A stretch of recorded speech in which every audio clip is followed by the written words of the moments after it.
Hello మామా, welcome back to Mahi creations. అందరికీ good morning. ఈరోజు ముచ్చట ఏంటంటే ఏడుపాయల పోతున్నా. ఏడుపాయల వనదుర్గమాత టెంపుల్కి అయితే మన దగ్గర నుంచి ఏడుపాయలు వచ్చేసి ఎగ్జాక్ట్లీ 1 అవర్ చూపిస్తుంది. 58 కిలోమీటర్స్ అయితే చూపిస్తుంది గండిమైసమ్మ నుంచి. ఇప్పుడు ఎగ్జాక్ట్లీ నేను నర్సాపూర్ ఫారెస్ట్లో అయితే ఉన్నా. ఈ నుంచి చాలా దగ్గరనే ఏడుపాయల. నర్సాపూర్ దాటిన తర్వాత ఒక 30 కిలోమీటర్స్ అయితే వస్తుంది అనమాట. ఈరోజు విశేషం ఏంటంటే మాఘమాస. దీన్ని అందరూ స్నానాల అమాస కూడా అని పిలుస్తారు. ఇప్పుడు మనం వెళ్ళి అక్కడ ఏడుపాయల నదిలో స్నానం చేసి అమ్మవారిని అయితే దర్శనం చేసుకుందాం. చాలా రష్ అయితే ఉంటుంది, పబ్లిక్ కూడా ఫుల్ వస్తారు. ఈరోజు మనూరు వాళ్ళు కూడా గజ్జాడ నుంచి కూడా వస్తారు, మస్తు మంది వస్తారు. వాళ్ళందరిని అయితే మీకు చూపిస్తాను. ఇప్పుడు పోయి టెంపుల్ అయితే దర్శనం చేసుకొని డీటెయిల్గా అయితే వ్లాగ్ పెడతా. మీరైతే first like and share subscribe అయితే చేసుకోండి. ఈ వీడియో లాస్ట్ వరకు చూడండి, ఎండింగ్ వరకు. Okay, let's start our journey.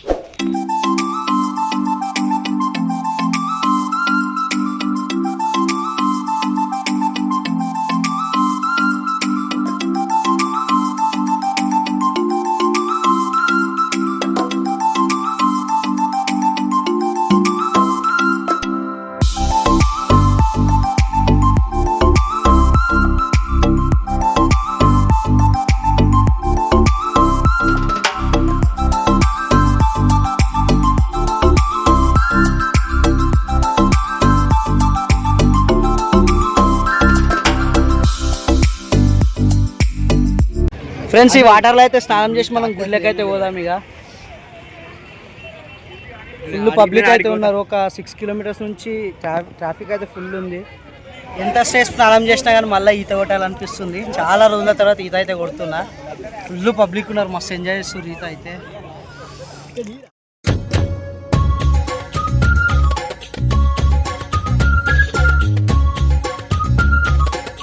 స్నానం అయితే అయిపోయింది. ఇగో గుడికాడికి అయితే పోతున్నాం దర్శనం చేసుకోవడానికి. డ్రెస్ వేసుకున్నా. Okay, let's go. Edupayala Vanadurgamata చరిత్ర ఏంటంటే, ద్వాపర యుగాంతంలో పరీక్షింతు అనే ఒక మహారాజు అయితే ఉంటాడు. అతడైతే ఒకరోజు పాముకాటుకు గురి అయితే చనిపోతాడనమాట. ఇక రాజు కొడుకైనటువంటి జనమేజయుడికి చాలా బాధ అనిపిస్తుంది. ఇక తన తండ్రి మరణానికి కారణమైన పాములన్నీ చంపేయాలని అయితే నిశ్చయించుకుంటాడు. దానికోసం సర్పయాగం అనే ఒక యాగంని అయితే తలపెడతాడు. ఆ యాగం కోసం అయితే జమదగ్ని, ఆత్రి, కశ్యప, విశ్వామిత్ర, వశిష్ఠ, గౌతమి, భరద్వాజ లాంటి సప్త ఋషులను అయితే పిలుస్తాడు యాగంకి. యాగం నిర్వహిస్తుండగా లోకంలో ఉన్న పాములన్నీ వచ్చి యజ్ఞగుండంలో పడి చనిపోతూ ఉంటాయి.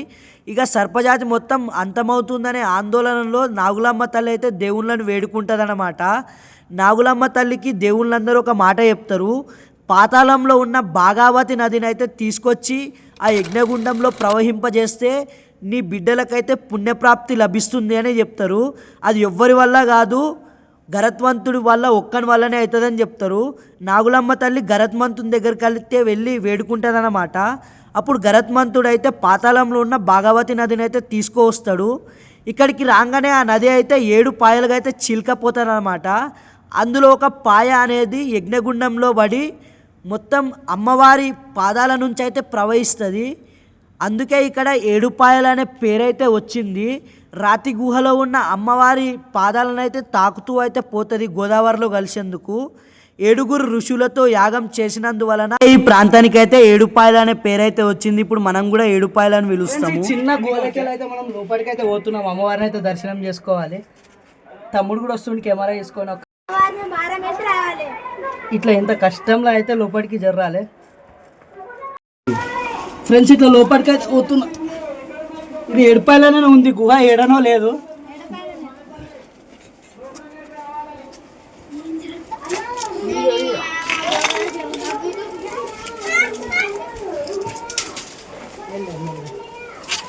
మనం మొత్తం గుట్ట పైనకి ఎక్కిన తర్వాత ఏడుపాయలలో ఆడ అమ్మవారిని దర్శనం చేసుకొని కింద పైన గుట్టకైతే ఎక్కాలి. ఎక్కిన తర్వాత మొత్తం ఇట్లా రాళ్ళు ఉన్నాయి కదా, చిన్న ఇంతే సందు ఉంటుంది. ఆ చిన్న లోపలికి వెళ్ళి అయితే మనిషి ఒక త్రిబుల్ మనిషి కూడా పడతాడు. ఆ లోపలికి వెళ్ళి వచ్చిన తర్వాత ఎంతో ఎప్పుడు కూడా ఎవరు చూడనట్లున్నారు. ఇక్కడ పుట్ట అయితే మనం దర్శనం చేసుకోవచ్చు, అమ్మవారి పుట్ట. ఇది కింద అయితే అమ్మవారు ఉంటారు, మొత్తం మీద ఈ పుట్ట అయితే ఉంటుంది. చాలా అద్భుతమైన ప్లేస్. నేను ఇప్పుడు ఫస్ట్ టైం వస్తున్నా గుహలకి వెళ్ళి. వచ్చేటప్పుడు చాలా భయమైంది, కానీ రియల్లీ ఇది సూపర్ ఎక్స్పీరియన్స్. అసలు మీరు కూడా వచ్చినప్పుడు తప్పకుండా దర్శనం చేసుకోండి. అమ్మవారు మొత్తం పెద్ద కొండ మీదకి అయితే వచ్చినాం. అమ్మవారు ఉన్న కొండ మీదకి ఆ చిన్న గుహల నుంచి బయటకైతే రావాలి. చాలా రిస్క్ చేసి అయితే వచ్చినాం. తీసుకోవచ్చు మొత్తం కింద పబ్లిక్ అయితే ఉన్నారు.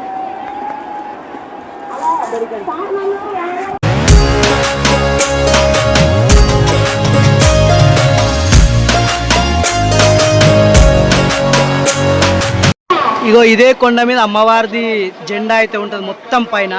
కొద్దిగా కిందనైతే ఉన్నాం మనం. సందులకెళ్ళి మళ్ళీ మనం బయటకు అయితే పోతున్నాం. ఇప్పుడు చూడండి మొత్తం ఇగో ఎంత చిన్నగా ఉందో సందు. లోపల స్టేట్ రావాలా? దా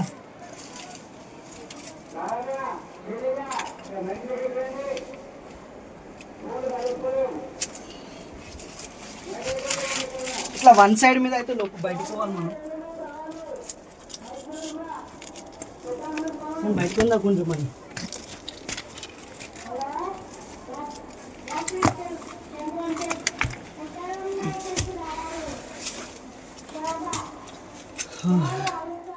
అట్లనే గుట్ట పైనకి వెళ్ళి లోపలికి వచ్చిన తర్వాత ఇక్కడైతే ఎల్లమ్మ తల్లి అయితే స్వయంభుగా అయితే మనకు దర్శనం ఇస్తుంది.